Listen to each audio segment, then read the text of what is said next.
Welcome po ngayon sa aming showroom. At ito pong product natin na i-features ngayon, isang ating XL3600.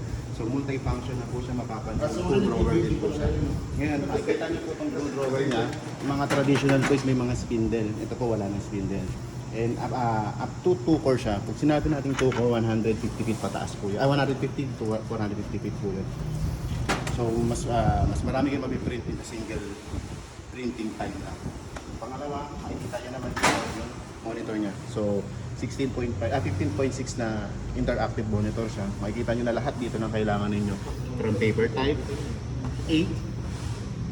Tapos meron din tayo dito mga usage. Kung makikita niyo na rin dyan yung mga usage nyo kung nakakailan na kayo. Kung gusto niyo monitor, pero tuloy. Pagkatapos meron din tayo, pwede na kayong mag-internal print, scan, copy. So ito po ang 3600, meron siyang 500 gig na internal memory or internal drive. Pwede rin kayo mag-copy diretso and job queue. Makikita nyo na lang dito habang nag-print kayo. Ngayon magka-try tayo ngayon kung gaano kabilis magsalang ng papel.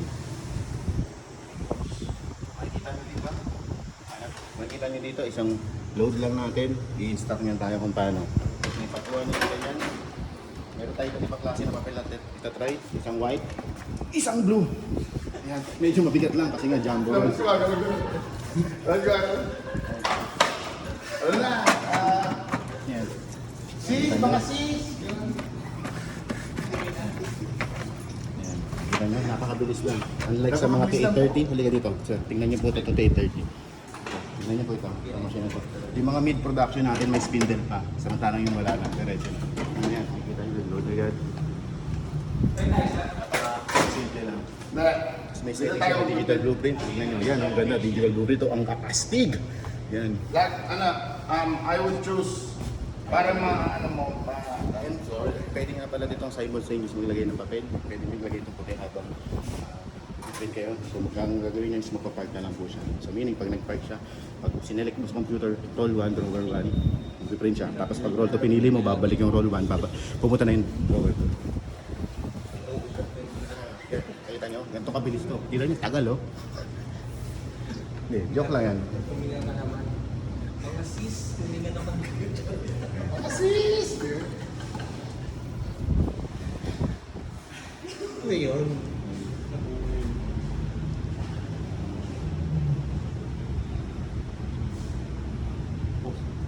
Ngayon naman po, mag-print tayo from computer.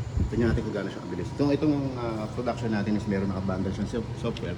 So HP Click. So yun isang PDF management para lahat ng pwede nyo print through PDF is mas mapabilis na. Pansin nyo, yan, makikita nyo, isang page pero 5 copies. I-print tayo ngayon. Print Mercury, yan. Tingnan nyo kung gaano kabilis na spooling time. Napakadali talaga, pare no? Dapat may mga Makikita nyo naman dito. Napakadali nga, oo, Ayun, tama kita nga. nyo, yan o. Print na kagad. Pag bato dito, di ba saglit lang. Saglit lang, ma'am. Sobrang bilis niya, nasa client lang. Meron nga itong special feature kung gusto nyo bilhin. Meron tayong special feature kung gusto nyo bilhin. Hindi pa kayo naiisip nyo pa lang mag-print mo. Nakita nyo? Yung mapapansin niyo siya, makikita nyo dito lahat ng modes niya. Ito na, color mode ko siya. Click. Yan. Yan eh. Tuloy print. Makikita niya siya, nag-print siya. Printing na siya. Printed theory was unsuccessful. Why?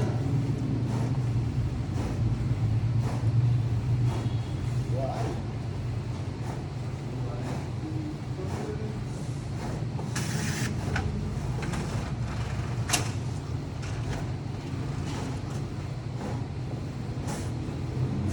Ay, okay. Yellow.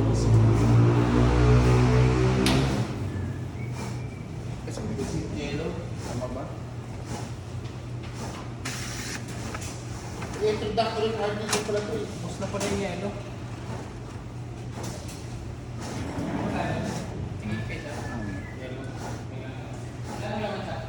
Wala naman. Kung papansin nyo dito, makikita nyo rin dito kung ilan na yung progress niya. Yan o, 5 copies yung piniprint natin, tapos nakatuloy siya. Ayan. Ang maganda dito sa printer na to, nag-print na siya habang nagka-cut.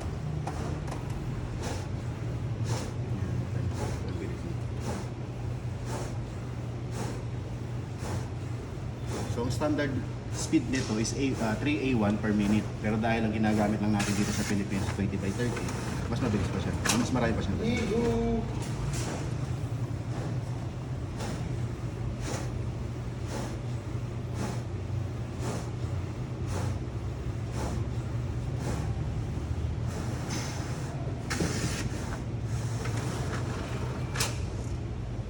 Ayan. Okay, tapos na.